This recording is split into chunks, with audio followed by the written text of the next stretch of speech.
Okay guys, dumating na ang mga in-order ko ngayong 3/3 sale. Ayan siya. Yung iba dito is, tsaka ko na siya babayaran sa Shopee.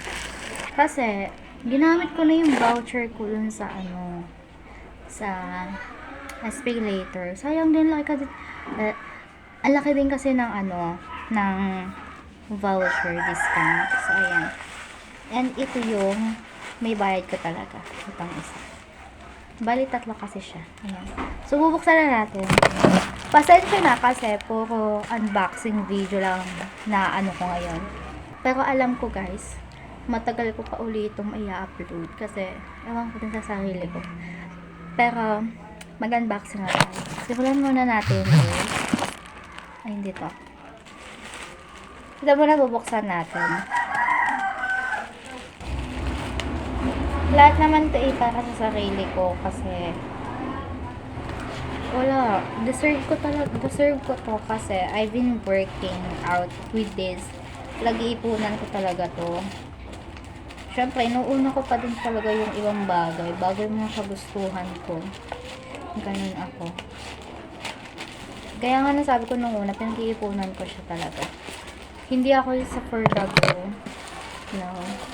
Pinag-iipunan ko siya. Kahit sa mga skincare ko, pinag-iipunan ko siya.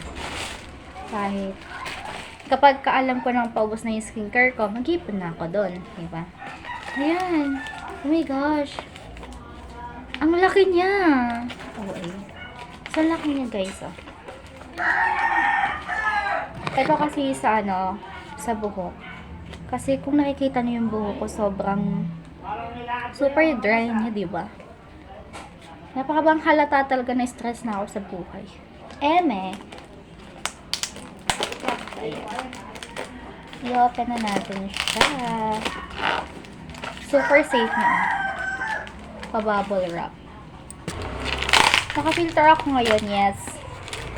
Kasi stress mukha ako ngayon. Hindi ko din alam bakit. Pero alam ko nang maganda pa din ako.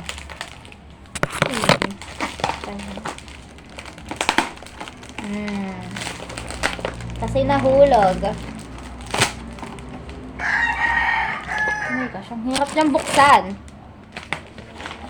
Yan siya guys. Ang laki niya. Siguro mga nasa to. Original price. 200 plus. Ganun. Ewan ko. Lipat ko.